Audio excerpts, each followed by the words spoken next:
Welcome to the Hangar Z podcast, brought to you by Vertical Helicast and in partnership with Vertical Valor Magazine. In this two-part series, Jack Schonely and I have an opportunity to talk with Sergeant Chris Duffield and Officer Mikey Machin from the York Regional Police Air Support Unit. We're still trying to covertly follow them while our resources are responding. We got surveillance units coming, we got the robbery squad coming, canines coming, tax coming, everybody's coming, but they need time to get there.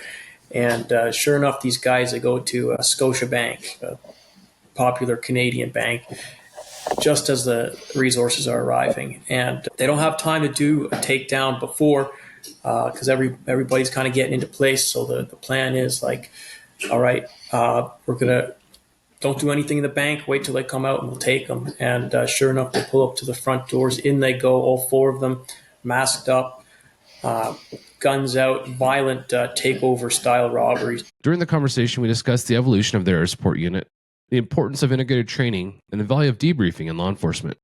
The conversation highlights the significance of proactive policing, the role of technology, and the camaraderie within police culture. Additionally, Mikey shares the story behind his nickname, Bobby Big Time, which was born during a successful operation, showing the impact and effectiveness of a great air support unit. We also have an opportunity to talk about the significance of promoting from within and learning from industry leaders to enhance operational effectiveness. Thank you to our sponsors, Anodyne Electronics Manufacturing, BLR Aerospace, and Shotover. Welcome to the Hangar Z podcast, brought to you by Vertical Helicasts. The Hangar Z podcast is the first and only podcast dedicated to promoting and exploring the personnel and equipment behind the missions in public safety aviation.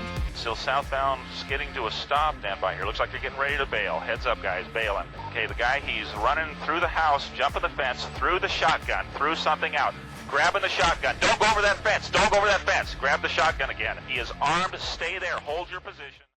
Yeah, obviously we were just a small cog in the machine, and without an incredible response from just about every unit in our organization, it wouldn't have happened. But I was happy just to get the opportunity to get a shot at these guys. Yeah, good job. Did you get a good deal on anything out of that jewelry store? I mean, geez, that jewelry store, they should have a Bobby Big Time sale or something, where they go, wow, these guys up there, they were the reason we didn't get people coming in here with, to rob us. That's amazing. Yeah.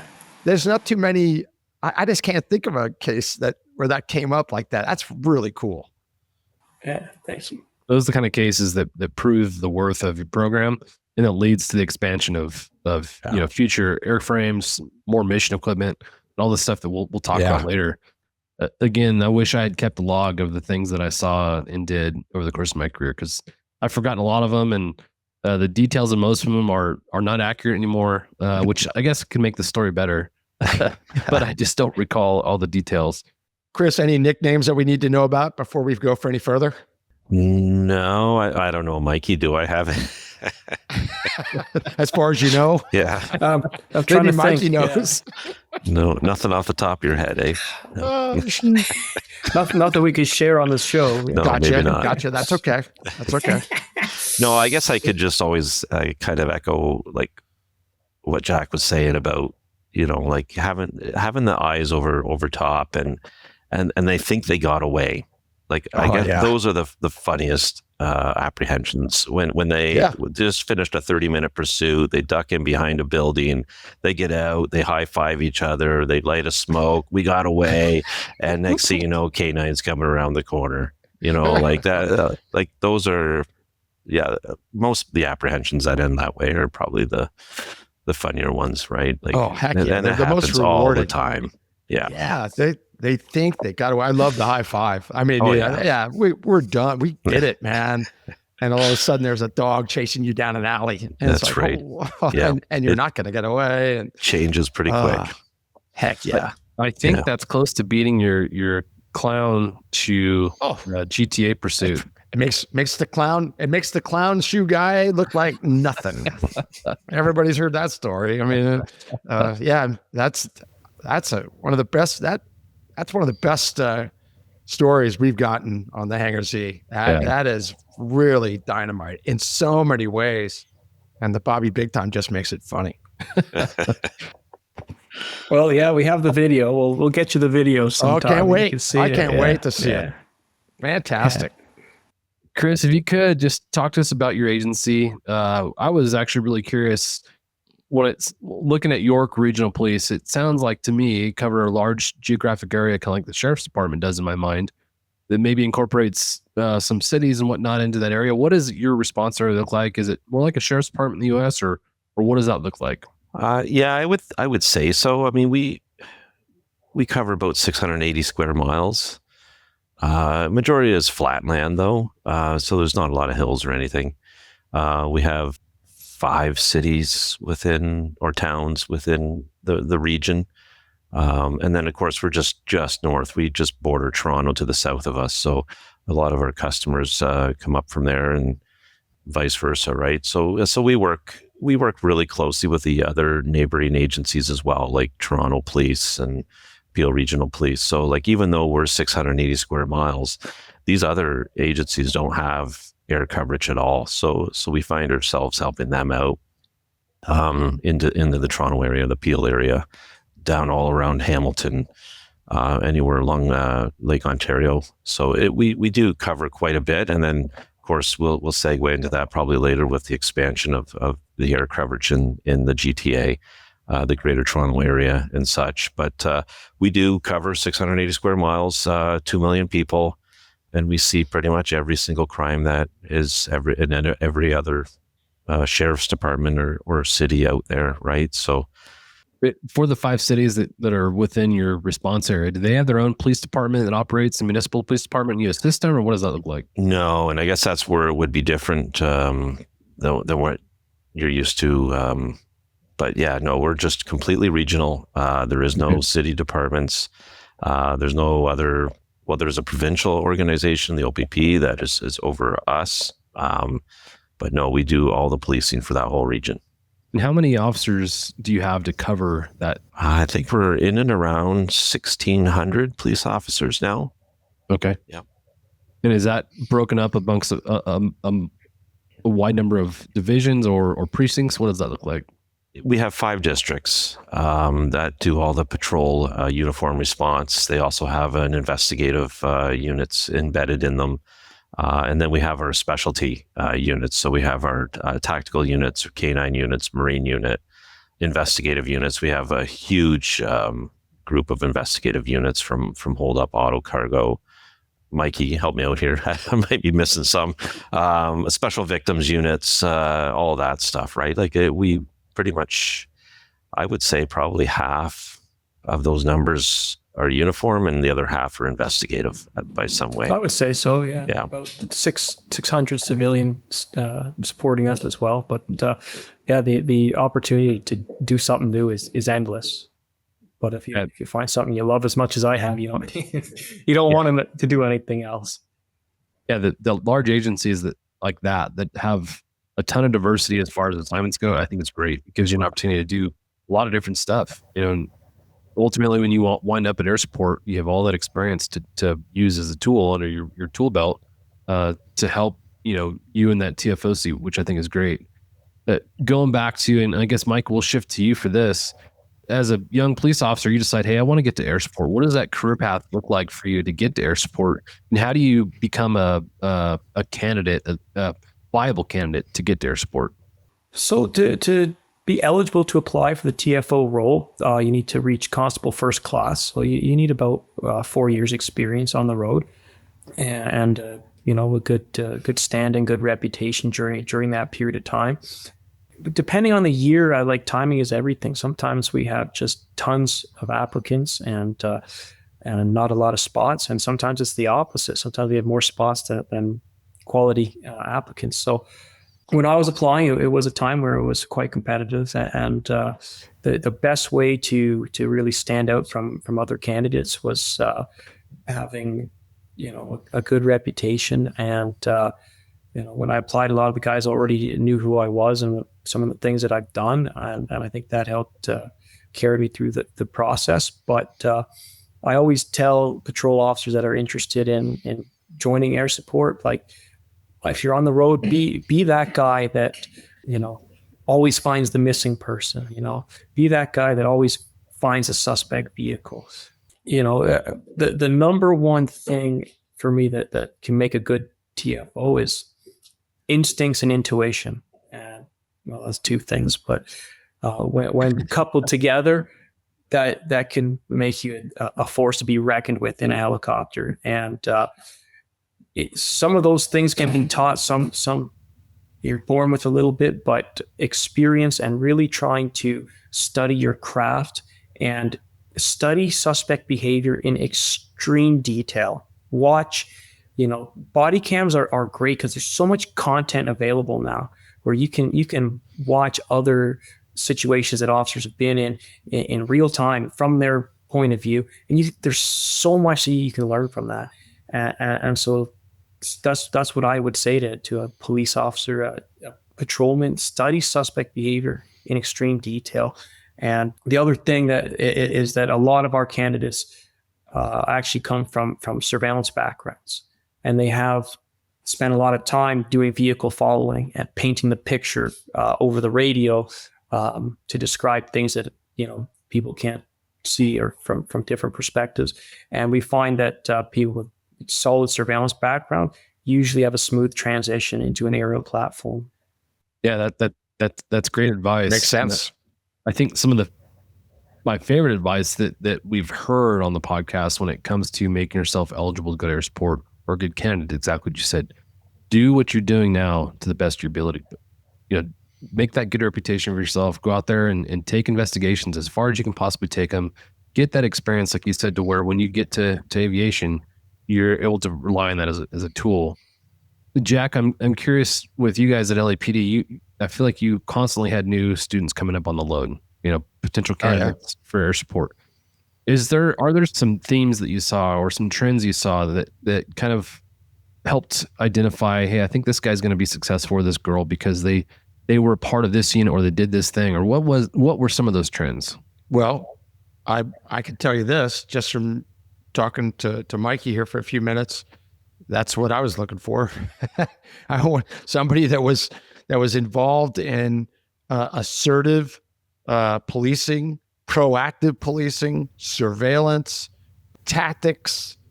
That's what you want, because that's who you're going to be supporting. I mean, you got to have credibility up there. You can't just take anybody, put them up there and say, oh yeah, you need to do this now. Well, who is that person talking to me? What's their background?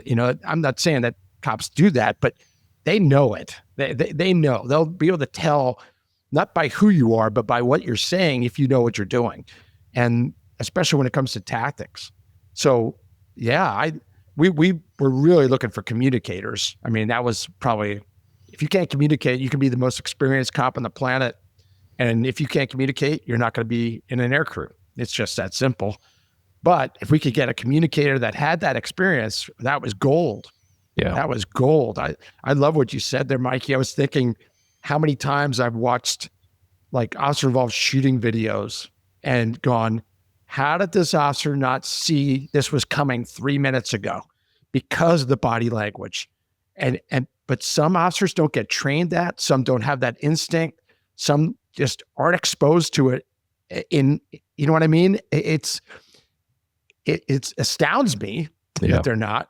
But those pre-fight indicators, they call them all sorts of different things now.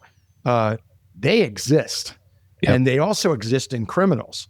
I don't have to tell Mikey this because he was obviously doing it, but where you just look at a guy and you go, oh, this guy's up to absolutely no good, and you have 100% certainty of it. Well, there are people that aren't in the law enforcement business, and many lawyers that will tell you, oh, that's impossible. That's ridiculous. Your profile. Now, there are things that you learn through experience, through training, what to look for. And you know that from surveillance, especially, you watch enough burglars, and guess what? You figure out what burglars do, and you figure out how they walk and where they're walking and what they're doing and what's their MO. I loved watching burglars from the air. It's one of my favorite things to do. I was amazed at their patience, casing 15, 20 places before they hit it. I mean, I never knew that until I worked surveillance. I was a cop a long time before I ever saw that. And I remember being stunned going, wow, these guys are patient.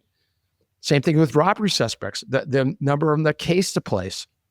Are there exceptions to that? Yeah. But most of them go out and look at that place first. Yeah. And many of them drive in to the parking lot, and drive out of the parking lot and then drive back into the park. You know what I mean? It's like things like that, behaviors that you learn. So I love that you brought that up, Mikey. It's a great point. And I agree that those traits that you had because of your experience help make you a better tactical flight officer. No doubt. No doubt. What you brought up, Jack, reminds me of being in the car with one of my family members, and you see a adult male on a BMX style bicycle with a backpack, and he's got that unkempt appearance. And I'm like, oh, that guy's a tweaker right there. And he's like, you are so judgmental. How do you know he's a tweaker? I'm like, just look at him. And he's like, well, what do you mean? And it goes back to what you're talking about, having the experience, being in the field, stopping enough of these folks to understand, if someone of this age is on a bicycle that looks like this, they're probably up to no good. Bicycles were one of the best stops there were. Yeah. I mean, when I was working patrol on graveyard shift, bicycles, that was a gun. I mean, it was like, it almost went hand in hand.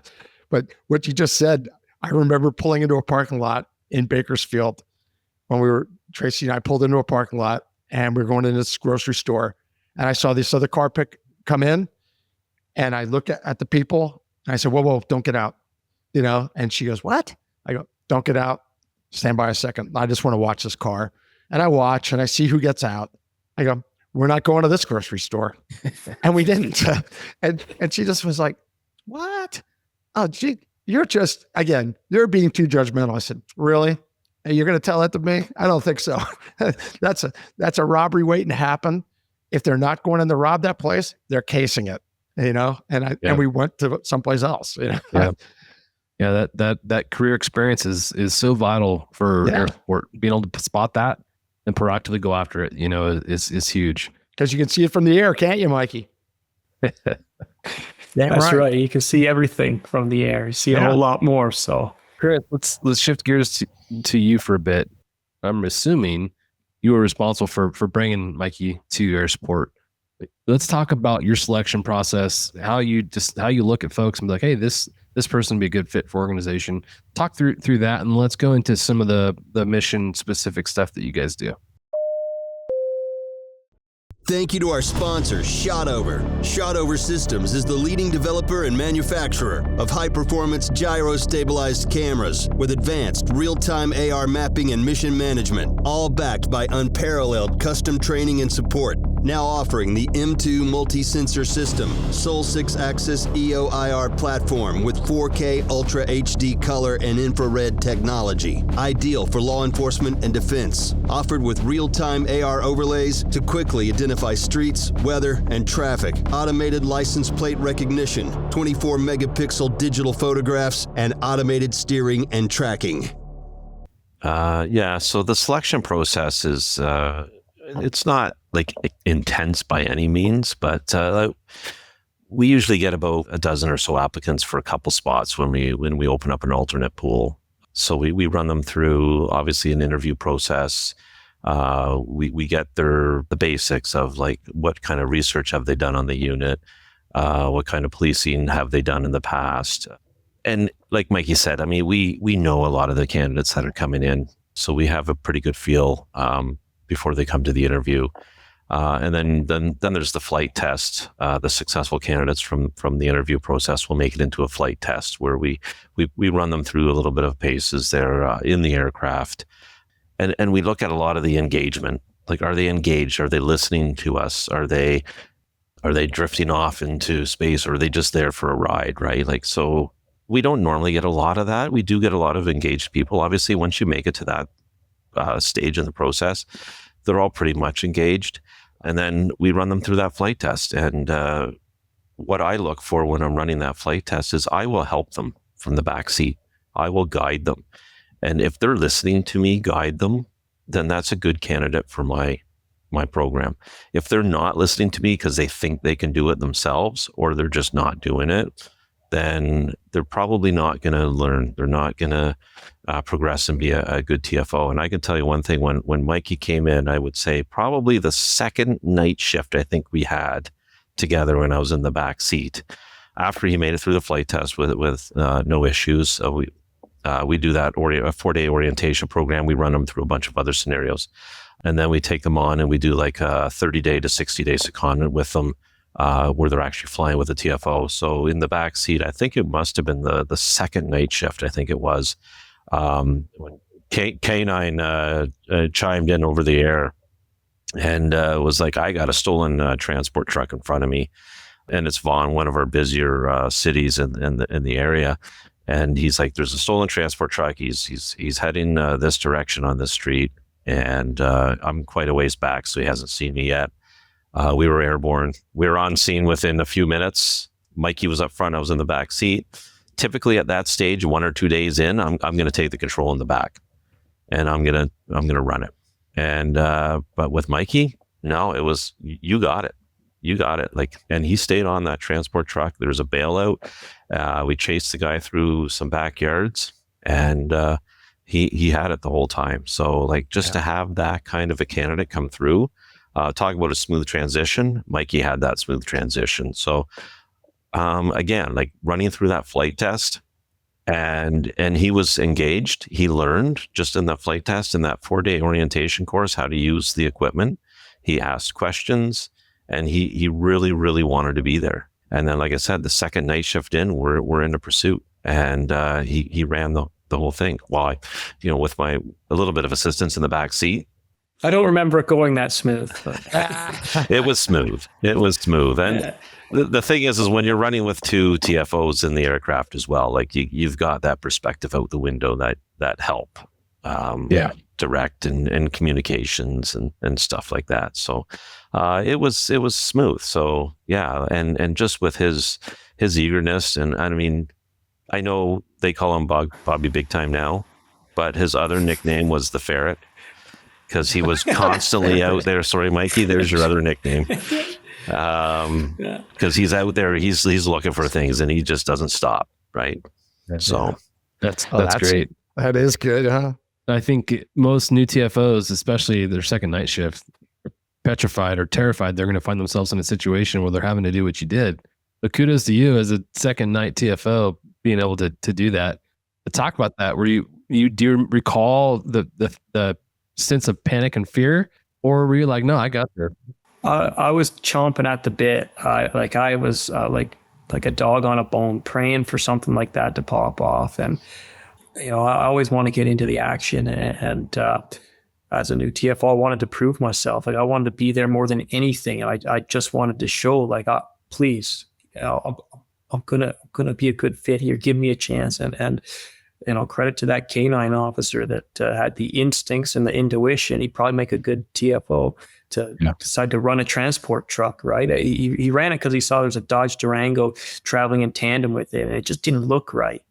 And those are the kind of instincts that you can't really teach that. It's just about taking in your environment and truly assessing what you think things should or should not look like. And that guy, boom, runs the plate, comes back stolen.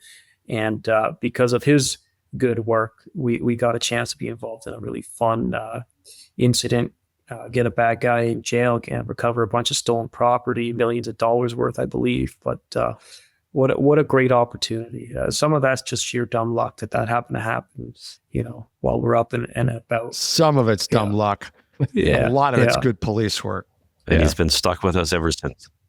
But the harder you work, the more luck you seem to have, I think. So, well, John, there's your intro clip right there. Mark the time right there, because I mean, people ask us all the time about what do you look for in a good tactical flight officer? Mikey just said it in 90 seconds. Why that all worked out, because of that's what we're looking for. That right there, Mikey's what we're looking for. So and there's a lot of Mikeys out there. Maybe not Bobby Big Times, but they can strive for that. Where they know that they have that eagerness. Your eagerness, Mikey, is very evident. that you really wanted to be there and you had the background and you just, like you said, I was chomping at the bit for something like that to happen. There are people that get in that aircraft that are the opposite, to go, man, I hope nothing happens, because they don't have the confidence yet in themselves. And Chris, as a trainer, you see that. Mhm. I mean, you see people that come through like similar to Mikey, maybe not quite there, but you've seen the opposite where they go, they're almost in avoidance, Right. because they don't have that confidence. They don't have that eagerness to give it a shot. That's really, that's like a commercial right there that you just did for future TFOs and we have a lot that listen to the podcast that they haven't even taken an interview yet. And they listen and they tell us later, wow, your podcast really helped me. Well, right there, that's the section of this conversation that you all need to rewind and listen to again, because that's what it takes. And it doesn't matter if you're in Canada, the US, the Netherlands with Harold, or down under, with Matt. That's the TFO job across the planet. Yeah. Well done. Well described, Mikey. Yep. Thanks. Well, let's continue down the path of what your guys' mission profiles look like, what you're flying, and some more information about your aviation program. Yeah, so we do primarily patrol support. The helicopter does patrol support. But lately, I think we're just another section of the holdup unit, just because we've just been so busy with the bank robberies that Mikey was talking about, or the jewelry store smashes and auto theft in general. So we've been really, really busy working with our investigators and our specialty units a lot more, unfortunately. And the front line is just not seeing so much of what the helicopter really is. But we go where we're needed. And but patrol support is the reason why we have that helicopter. And it's to back up the frontline officers, traffic stops, suspect apprehensions, whatever it might be, or even missing persons, to help find missing persons and stuff. Proactive patrolling commercial areas, looking for things that are out of place. That's basically what our mission is for the helicopter. And then very similar with the RPAS as well, right? So we do try to put out an RPAS there on every shift if we can. We've just rolled out our RPAS program to frontline, where we're training officers at the district level to have in their cruisers with them. They'll have an RPAS in their cruisers. So each district, we have 5, will have an RPAS on the road as part of that platoon. So, and they're out there digging, and they're out there looking for things, and they're doing projects and initiatives, looking for the idling cars in the middle of the night, scoping neighborhoods or whatever it might be.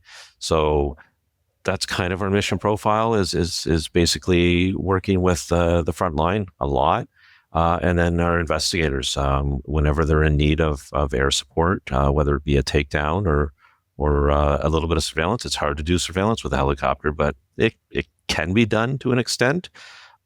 But there's other aircraft that we can use for those sort of things, and we have other capabilities that we can provide our investigators with some higher altitude surveillance if needed. Talk about the helicopters you use and the number of helicopters you use and what some of the mission equipment is that you guys outfit those with.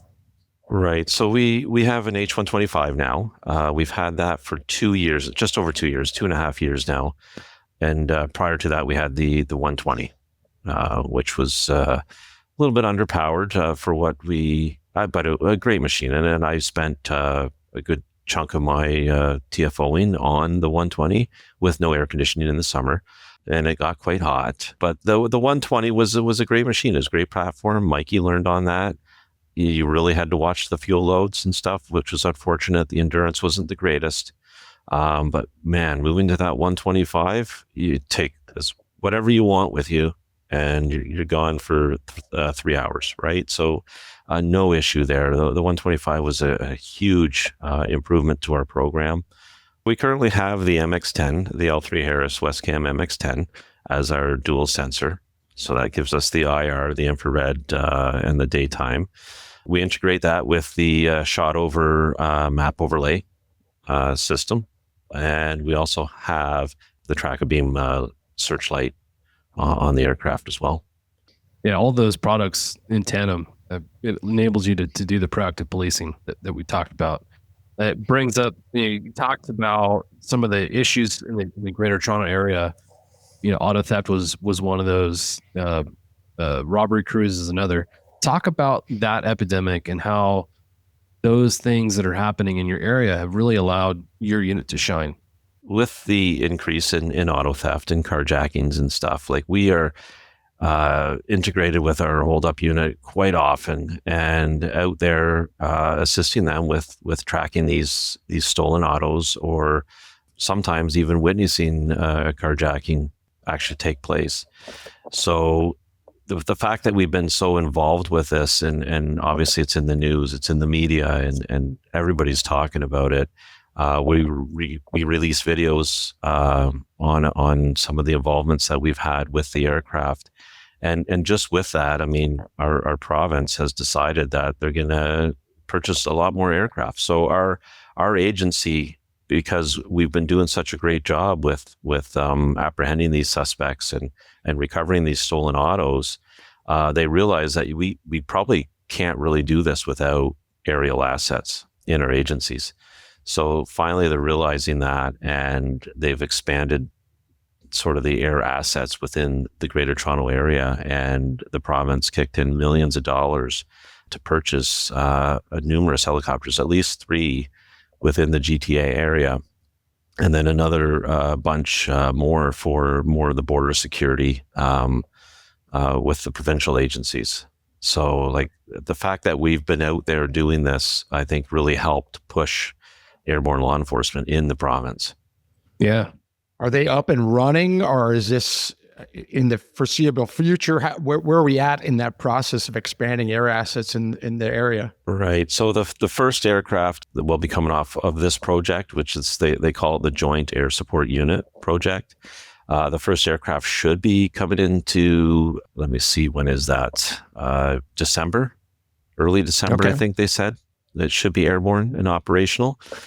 We are not involved. We're not directly involved with the Joint Air Support Unit, but we have been helping with sort of behind the scenes, getting them set up Right. and getting some of the training done for them, and sharing some information and helping Good. them build that. So we're They're quite starting involved. from scratch. For the most part, yeah. So our partner agency right next door, Durham Regional Police, they do have an air support program. They have a Bell 206 right now. They are getting one of these new helicopters. They're all going to be H-125s. They are going to be getting one of these new helicopters later next year. But our other neighbor, Peel Regional Police, will be getting theirs in December. And the Durham Regional Police, because they're part of this Joint Air Support Unit, they've been actually helping build the program with them as well. So yes, they're kind of starting from the ground up a little bit, but obviously they have the support from us and Durham Regional Police, and I hope they're using you a lot. And they will be using contract pilots from the company that we currently contract our pilots from. Yeah, love that. What you guys are doing is kind of laying the groundwork for other programs to exist. We've talked to a lot of agencies. Nashville's one that comes to mind when they talk about the performance really being the proof in the pudding that what we're doing here works, and it's allowed the agency to invest more money in the program, which is evident in what you guys are doing. So really, really interesting. Going back to the transition from the 120 to the 125, it kind of highlights the time you were in air support, you left and you came back. Can you talk about some of the things that when you came back to air support, some of the goals you had as far as improving the program and what that's looked like? Thanks to our sponsor, AEM. See why the P122 and P132 are the preferred console upgrades for the AS350 H125 Special Mission Aircraft. AEM's avionics consoles are a lightweight yet rugged cockpit upgrade for airborne law enforcement and utility operators. Visit aem-corp.com/avionics consoles. Yeah, when I came back from my little stint on the road there, we already had started the process with replacing the 120. So that was always something that we were going to do. I mean, we almost put 18 19,000 hours on that. So it was definitely due to be replaced before I left. So that was already in the process. The other thing is we were expanding to other surveillance platforms. So I had to bring in some additional TFOs, and what Mikey said earlier, people with surveillance background that have been doing surveillance on the ground was hugely important to have them come in and help build that program from the ground up, essentially. Because when I started, it was one helicopter, 2 TFOs, and a couple pilots. And now we brought the drones in, the RPAS, and then now we're looking at some more surveillance capabilities as well. So that transition when I came back it's pretty busy because everything was just happening right then. We had to trial some surveillance aircraft. We had to start building the 125, figuring out what equipment we needed on it, and then we had to start training up TFOs as well for those platforms. So it was pretty busy, and because the reason why I did come back was because we had the people were just leaving the unit. So we didn't really have a pool of TFOs, and we've been very busy over the last 5 years just expanding the unit. We now have 9 TFOs full-time. We have a full-time dedicated unit training officer for the first time, which is hugely important. When we talk about debriefs, this training officer is debriefing every single call with these TFOs when they come on shift next. So he will look at them and he will debrief them the next shift when they come on. So just to have that ability to have that person that's dedicated to training and finding out where we need to focus our training on is important. And then we have our own full-time RPAS coordinator now, which is a constable position as well. So that helps. That's part of our 9. They're also TFOs so that they can fill in when needed. And then we have 7 rotation TFOs that are on rotation. So coming from 2 TFOs, when I left the unit, we had 4. When I came back, we now have 9 TFOs. Our surveillance platform, like we brought that in-house. So we have our own pilots that work for us now. And then we're now, it's official now. We're actually moving away from a contract provider on the rotary side, and we'll be bringing our own rotary pilots and our own engineers on board as well, hired directly to the organization. That's a lot of big change. So it's change. Very, very big. Yeah. So it's moved quite a bit in the last 6 years since I've been back. It's always been a goal of mine to make all these changes. So I'm glad to see it's happening. Good work, Chris. And it's been very, very busy. Yeah. All that growth while increasing your service to the folks on the ground, really cool. You're doing all that. You're really curious to talk about RPAS and the drone operations, because we've talked about it with you before, and Jack and I have had a lot of conversations since. Yeah. And it sounds like a lot of agencies are still struggling with the concept of an integrated RPAS or drone unit working in conjunction with the manned aviation side. A lot of agencies see the value in it and want to, but aren't doing it for some reason. Can you talk about how you guys have integrated your program, what that looks like, and maybe some advice for folks on some things they could do to integrate their systems or their programs?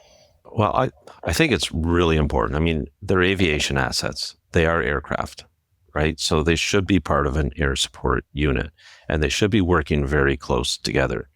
I guess it'd be similar to like a canine unit having bomb dogs and general purpose dogs and all working out of different units. It's just not going to work, right? So it's the same thing. Like they're all aircraft, whether you're flying a fixed wing, a rotary wing, or a drone, having them all under the same umbrella, speaking the same language, because they do the same job. And TFOs and RPAS pilots are not much different than, like they do the same training. They're looking for the same thing from the same perspective. Communication, aviation safety. I mean, it's huge. Like to have that all under one umbrella, and the training is integrated. And when you're out there operating, you're not running into each other because you speak the same language, right? So for safety wise, like we can deploy multiple assets, multiple aircraft, rotary, fixed, and RPAS on one call and be speaking the same language and debriefing these calls together at the end of the day. and how it worked and stuff. So to have it separate, like I understand why some people might do it, and we all know there is that little animosity between each other. There is the RPAT, the remotely piloted aircraft people that seem to think that they're going to replace traditional aircraft. And then you got the traditional aircraft pilots and TFOs that are they don't like the drones because they don't want it to replace their job, but they're not going to replace. They're going to complement each other. And That's right. They can only complement each other if you're working together. And the best way to do that is to work underneath the same umbrella, under the same unit, and go out there and just get the job done. That's the best way to do it. Like if you're completely separate, you're never going to talk to each other, and you're going to always have that little animosity against each other. I'm going to take that 2-minute clip right there and just say, this is what you need to give to your admin to justify having the programs under the same umbrella, because it's really important. You said it in a very articulate and great way. It's disappointing that folks should have to fight for that, but for whatever the reason is, political or otherwise, it's continuing to happen. I keep coming across units that just can't get the same program underneath one umbrella, which is odd to me. The most successful ones are the ones that are under the same umbrella. Yeah. You guys are a great example of that. We learned that the last time that we talked to you. We walked away and said, wow, they're doing it right. And I've used that as examples when it comes up in conversation. I've used you, Chris, and York Regional as an example, Texas TPS. There are others that are doing it, but I'll tell you, I'm retired, so I can speak freely. LAPD just started a program where they have 3 divisions that can launch drones from the rooftop of the station.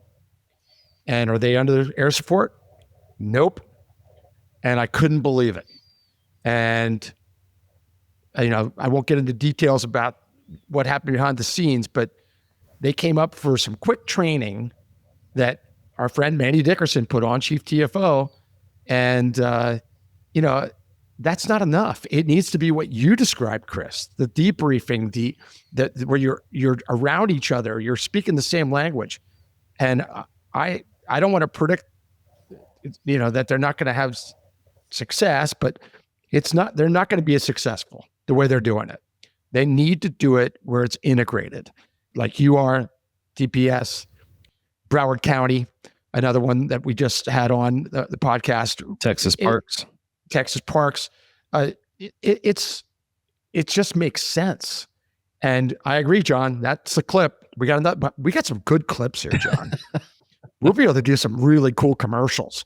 That I agree that Chris put it in a nutshell. It's common sense to me, but the lack of common sense out there is astounding. So, I'm glad you were able to articulate that, Chris, the way you did. People need to hear that. It's just smart. Yeah. Our conversation with Brandon Rose at Texas Parks, you talked about the flooding that took place and that whole incident down there. And what was interesting and unique about that response was the integration of drones into the response and the looking for victims and looking for recoveries and whatnot. That was a really striking example to me of a situation where manned aircraft were complemented by drones. There's no way helicopters can get in and amongst the debris in the way that drones could. And there were some unique safety issues that came up as a result of that. It's hard to have those two assets operating in the same area at the same time because of the difference in altitudes. It's hard. You can't hoist it at 500 feet, so the separation has to be different. But when you guys think about your own program, are there any incidents or situations that you can point to say this is a really cool collaboration between these two assets and both of them worked for the betterment and the successful outcome of something? Well, I'll just hand it over to our UAS award winner from a couple years ago for APSA. Perfect. Yeah, that we have a pretty good example of this. This was actually a few years ago. It was November 2021, and I was working a night shift. The way we kind of had things set up back then was out of the air support unit. If you have extra staff, they'll deploy on the roads as a RPAS or drone operator. So we had a dedicated vehicle. We still do. with the drone in it, and you deploy, you monitor calls, you really act almost like a canine unit, except your canine is the drone. You're going all the same calls as them, and really trying to get there quick and get quick eyes on. So this night we had a helicopter staff crew working. I was working the drone truck, so I was out cruising around, skulking around. Night shifts are always my favorite, right? That's when the bad guys come out to play, and that's when the fun happens. And I was monitoring this call. Some detectives were doing surveillance on a house that was related to a homicide, and they didn't know too much about what they had, but they see a vehicle leave that they were interested in surveilling, and they take this vehicle away. And I'm listening to things develop, and they're mentioning how they want to do a traffic stop on this vehicle, and I'm kind of sensing that this could be a bailout situation. So I'm making my way there. I want to try to help with the traffic stop. I want to be there. If they do bail out, boom, I got the drone, and let's get eyes on. So I'm getting closer. Some patrol guys beat me there. They try to box in the car, and sure enough, it flees. Breaks containment, takes off, out of sight, but on a highway. But they're pretty sure that it got off at the first exit. And a unit responding to the area finds it at a train station. In the car's abandoned in the parking structure. And I get there about a minute or two later, and boom, I get the drone up in the air and I start searching. And I'm thinking, maybe they went along the rail lines, and so I'll start clearing the rail line. And after a very short search, I find two dudes in a field, in a farmer's field, just off the rail line. Obviously our guys. It wasn't. This was on the outskirts of a town, so not really an urban area. No reason why anybody should be out there. These two dudes were running away. So I have eyes on them with the drone, and I'm updating their location, trying to position, trying to get a perimeter in place. But it was very difficult just based on where they were in a somewhat rural area next to a highway with no easy access. Well, as this is happening, of course, the helicopter crew is monitoring the situation, and they're spinning up and they're coming out. And the drone doesn't have a great endurance, not a great battery life. And so at some point, I'm going to have to bring this thing back. I don't know how long it's going to go, but I'm thinking it could take longer to wrap this up than I got enough battery for. And I'm trying to track these guys, and I'm hoping they don't split up, because it's going to be difficult. Just as the helicopter's arriving on scene, and of course we're talking directly to each other. We got a drone up, and not above 200 feet. Yep, check that. We're coming in 1,000 feet. No conflict. Just as they arrive on scene, these dudes split up, and I say, "Bingo! I'm going to take the guy to the west. You take the guy that's going east." And they split off completely. I say, we're going to get my guy in custody first, because I got less battery life. You just watch your guy, and we'll get him second. And sure enough, my guy, he tries to bed down in some tall grass next to the train tracks. And while the helicopter's tracking their guy, kind of silently tracking him, allowing me to have the airtime to get my guy into custody. So walk the K9 team into where he's hiding. He fails to acknowledge any sort of canine callouts. He ends up getting bit and taken into custody. And then boom, as soon as he's in custody, things transition. I bring that drone home, hand it over to the helicopter crew. Let's get your guy. By now, that guy had already run across the highway like a kilometer, which is almost a mile for. Yeah, they're far away now, but he's still got eyes on, and they were able to walk in an arrest team and get this guy in some guy's backyard. And these guys, they had a significant amount of drugs on them that they had discarded as they were running away, but were quickly located, I think, through a canine track. And I think they were tied in some way to the murder that was originally being investigated. So this was just an incredible opportunity for two platforms to work together. Timing was brilliant. Again, luck was on our side, but having the two guys split off and having an aerial platform to follow each guy was just incredible.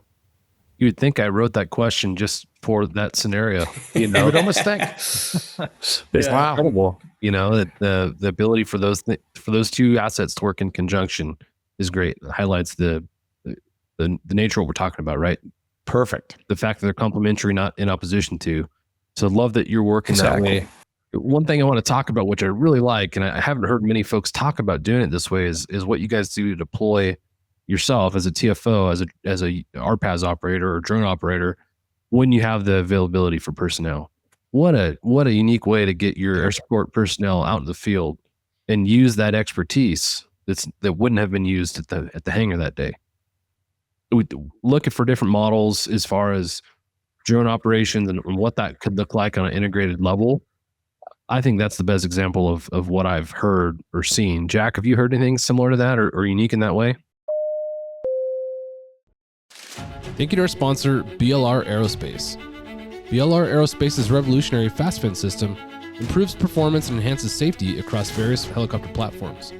This cutting-edge aftermarket solution improves tail rotor effectiveness, stability, and payload capacity while reducing fuel consumption and pilot fatigue.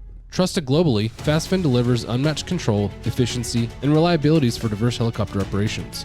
Learn more at blraerospace.com. No, that's really unique. I like that a lot because it just goes, it continues what we believe and what many of our guests believe is that the integration is inevitable. So you better make it safe and efficient and effective. And that's what your story just was clearly covered all that. It just makes sense that your TFOs and pilots should be involved in some way with that drone operation. And if it's a TFO that goes out and operates it because you're extra, that's a winning scenario right there. Yeah. You don't have to train anybody up and all the things that you have to train that TFO on about communication, about search techniques, about what do bad guys do? Where do they hide? You already know all that. All you got to do, you're just operating a different platform. It makes sense. It makes economical sense too for the bean counters. I mean, it's a really good idea. And that's why, Chris turned us on to this, the integration and idea on the last time we had him on. And we just said, oh, we got to look into that more and talk about that more. Because it's coming. It's already there with many, but too many people are trying to reinvent the wheel. Yeah. When they've got personnel right under right there that have the expertise already, they just got to switch gears to the drone side. That's all. It's perfect. So Chris, you've selected a TFO who's won awards on both platforms. Kudos to you. You've made a good selection. Good job, Chris. That's right. Yeah. That's My really selection works. Yeah. Yes. Well, having good mentors that believe in you, kind of that shows you what to do. Yeah. But Chris must have known. He must have known when he was interviewing your first match. He goes, "This is a Bobby Big Time kind of guy, man. I got to hire him." We're running short on time, so we're going to start wrapping up. But I can't wrap this up without asking a question that our editor Rob asked us to throw in there, because this is his the genesis came from him for this recording, and so the question he sent in was, and I'll read directly from what he wrote. He says, "I know one of the biggest issues in getting helicopters for Canadian cities is the noise factor. People think they'll be too noisy and don't want them. How's the general public receive the air unit, and is there positive feedback from their social media posts showing some of the pursuits and captures effective?" Yeah, I think what with the rash of carjackings, it's all in the media. The home invasions lately, we've had a rash of those, the jewelry store thefts, and when we put these out on social media to show the purpose of the helicopter, it's not just up there flying around looking at nothing, right? Like, there is a reason for it, and that reason is public safety. And if we don't have these resources and these assets, the criminals are just going to keep getting away with what they're doing. The only way to stop some of these criminals are with the airborne public safety, whether it be drones, whether it be helicopters. Yes, helicopters are noisy, but sometimes the noisy helicopters help deter crime, prevent crime. It's proactive patrol. The bad guys can hear it. They know it's there. Maybe they're not going to do that crime at that point in time, right? So there's a whole purpose for them. And I think the general population is understanding it. We still do get noise complaints. You're going to get that. Our area ambulance gets noise complaints when they come in and out and do pickups and stuff. It's a helicopter. Unfortunately, it's going to be noisier. It is noisier than the 120 that we used to have. So there was a little bit of a growing pain there. But I do find that majority of the noise complaints we do get are just people curious about what we were doing there. And once we've let them know what we were doing there and justify what we were doing, they're all okay with it. Because they see the value in that. They see the value in the public safety aviation and the value in, apprehending these criminals. Yeah. Eric Widener, supervisor air support, when I went to air support, he would actually, when a noise complaint would call in, he'd call him and talk to him directly, and he would educate him and explain, hey, this is what they were up doing. This is why they were doing that. And I would say 9 times out of 10, he turned that person who's complaining into a fan of the program. And occasionally there was a complainer or two that came up and would tour the hangar. Eric would invite him up. And again, they became a big fan of ours. So once they understand what it is you're doing and why you're doing, I think is important. And we talk about social media a lot on the podcast. That highlights the value of social media. It shows the value of your program, the crimes you're deterring, the criminals you're apprehending, the good people you're finding, and people that are in the general public are seeing that. Your own command staff seeing that. People in higher levels of government that control the purse strings are seeing that. So those are all the positive benefits of social media and what we're doing.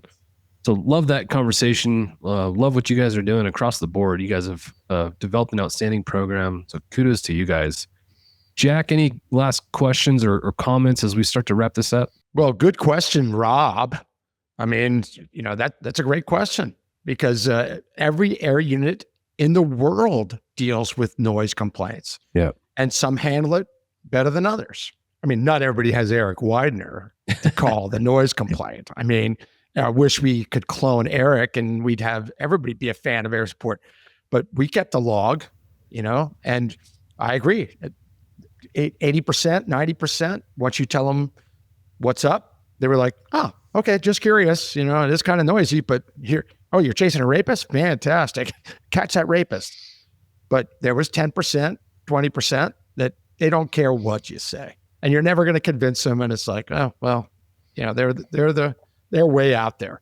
Mm-hmm. But anyway, this was, my final thoughts are this. This was a conversation that went down some paths that we didn't necessarily anticipate that were fantastic. The debriefing, the TFO stuff, the drone integration. I mean, we knew some of it was coming, but really good. Both of you, Mikey, thanks for sharing that scenario that you had. And I'm sure you have many others. I'm positive, because of the type of person you are, an officer you are, and now TFO you are. And Chris, well done with picking Bobby big time and doing what all the changes that you've made in the past few years. That's a lot on your plate, but you've done it well. And you're setting the example in a lot of different ways, especially the drone integration. I really like that. I know you take trainings very seriously, Chris. I knew that. I learned that the last time we talked to you, and I like that too. So keep up the great work, both of you. And I'm looking forward to hear some more capers that you guys get involved in the future. Keep up the great work. I get the privilege of coming out to with Kitchener to MHM's home office about once a year. Hopefully this next year when I come up there, I can make a detour and come visit you guys, see your facility, and just get a chance to kind of understand what you guys are doing in person. That would be really cool. But as we wrap up, any last thoughts or closing advice you'd have for folks? And Mikey, we'll start with you. Yeah, one point I did want to make is actually the importance of promoting within the unit. So using Sergeant Duffield as an example, here's a guy who has spent more time in the air support unit than anybody in the history of the organization, and they promote him, they make him sergeant. Boom, you're going to be in charge of this unit now. And he's just taking it to the next level, and he knows what we need to do. In policing culture, very often you get a supervisor brought in from outside, it gets plopped into a unit, and they're just learning the ropes. But Sergeant Duffield, being kind of like, I like to call him our Canadian Clay Lacey, having him in charge and knowing everything there is to, about TFOing and taking it to the next level. That's why we're seeing all these positive changes in our organization. And I think that's an important point to make, that you need to promote people from within, keep them where they want to be. They're the subject matter experts. And for me, just, the guy on the ground or in the air doing the job under that kind of management, it's just, I feel understood, appreciated, and excited about what's to come.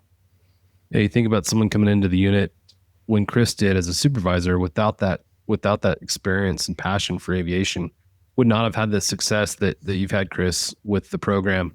It's a challenge. I think most folks, when they come into aviation, if they, as a supervisor or as a new TFO, they're drinking from a fire hose, but especially as a supervisor, because you're now looking over budgets and spending money on things you have no idea what they are, So I 100% agree with you, Mikey. Given the opportunity, I think that's best practice for sure.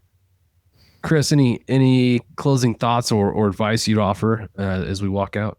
Well, I remember when I first started as a TFO, and I went down to Westchester to see Jack and Kevin Means. I was there on that course, and I just read both their books, Kevin and Jack's books. And as a new TFO, I mean, not to date anything here, they're old, but it's still relevant today. Everything that Jack wrote in that book, everything Kevin Means wrote in that book, it's still relative today. So for anybody that's interested in TFOing, start there and learn from everybody that's been in public safety aviation throughout the last 50 years, right? Because it's all pretty similar.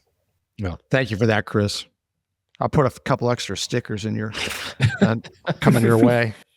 Well, you brought up something that I did want to touch on, and we should before we walk out, because you had Kevin Means up to your agency, and then you also had a chance to go down to Texas, fly with Texas DPS, including Clay Lacey. Talk about how Kevin's experience with you guys and your experience with Clay, how that's helped shape some of the policies and procedures you guys have. Again, just having Kevin come up as a new TFO, I was probably 2 years on the job then. At that time, I learned so much from Kevin as a trainer and how to train.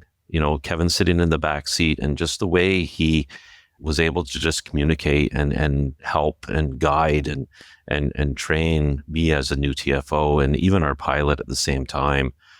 I learned a lot from that. So just to have that experience with people that have done it, have wrote the book on it, literally, it was huge, huge for me. And that helped me to get where I am today. Again, both Kevin and Jack helped me to get where I am today. And I really appreciate everything they've done for the industry, public safety aviation.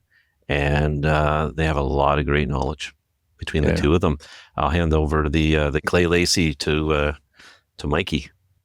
So Kevin Means came for his visit. That was before my time, but I would have loved to have been there because I know who he is. I've read and reread his book. What a Bible. It takes a very complex thing that is air support and puts it in terms that people like me can understand. So lucky to have a guy like that to come up and visit. And so this past January, I got the opportunity to for a little field placement, we'll call it, to deploy down to Texas DPS to their McKinney Air Station, and which I know you guys were just there. Same place I was in January, and wow, I know we're running out of time. This is something I could talk about for a whole nother hour. But what I'll say is that the biggest takeaway that I got from this is that whether you're in Canada, the United States, somewhere in Europe, like we're doing the same job. Like it was almost eerie how similar it was. We're flying around, we're listening to calls. The calls are the same. The dispatchers' voices sound the same. The frustrations the aircrew are having are the same ones we're having. And I even had the opportunity to jump in the left seat, and I actually got to run a real pursuit in Texas. I'm sure they were wondering, what's this? Canadian sounding voice up in the sky. I didn't know Texan, but it speaks to the plug and play ability. Like same aircraft, much of the same equipment, and the same goals. Really, but flying with Clay was just a dream come true. Learned a lot from him. Such a humble dude with just a wealth of experience, and couldn't say enough good things about my time with Texas TPS. And you had good barbecue at lunchtime too, didn't you? I certainly did. Yeah, yes, I know sir. exactly where you went. Yeah. Yeah, baby. Yeah, and in all of our travels, I feel like Texas DPS has come up with a winning recipe for how they do their work. I love that you got to go there and spend time with not only Texas DPS, but Clay Lacey, one of the best people in the industry. You talk about Clay and Jack and Kevin. There's a handful of folks in the community, Mike Calhoun and the time he spent to write his book, who've taken time to formalize and just write down information that is essential for our community. So, Jack, I mean, it's really cool to hear someone talk about the impact you've had on their career, and that's happened thousands and thousands and thousands of times, as we've discussed before. So thank you for the effort you've put in, Jack, to building our community. It is humbling for me as your friend to sit here and hear, time and time again, the impact you've had. So all that to say, I love our community. It goes to what you guys do, Chris, in your region with the new units that are propping up. Our goal is to make it to where, we're not reinventing the wheel. We're helping our partners out. We're making everybody successful, and that's what I love about our community. And so, Mikey, what you're talking about, whether you're in Australia, Europe, U.S., anywhere else, Canada, we all deal with the same things. So I love we're working together, as a community to come up with solutions to a lot of this stuff. That's on the podcast. Our goal is to talk to folks from all these communities as one community so that we can build off the success of everybody. So really cool. I love this conversation for a ton of reasons. That was a really, really good way to wrap it up. And Jack, I'll have to go back to you. Any closing thoughts before we walk out of here? Now, thanks for the kind words, John and Chris and Mikey. I really appreciate it. I can speak for Clay and Kevin on this topic, and Mike Calhoun with Training Through Chaos, his book. I can tell you that we felt obligated. All of us felt obligated to write those things and to teach, because we felt very fortunate, the things that we experienced, and we knew that if we share it, it's just going to create more safety, more success, more bad guys going to prison. And that's why we all did it. It was our motivation. None of us are living in Maui right now. We didn't do it for economic reasons. We did it because we were passionate. And I truly can say that from all of us, that's why we did it. And I just love that it was so well received. It warms my heart. Thank you very, very much. I appreciate the kind words. You may not be living in Maui, but at least you got a new set of car mats every year. That's right. Every year, every January, I got a check for that book and I buy a new set of car mats. All right. Well, thank you guys for joining us. Thank you to our listeners. Thank you to MHM Publishing for creating the Vertical Helicast platform. It's been such an honor to walk alongside all the different podcasts promoting the good work being done in helicopter aviation, whether it's here in public safety aviation. Listen to that crazy guy named Quinny that jumps out of helicopters in the water, or Halsey, some guy named Halsey that we know.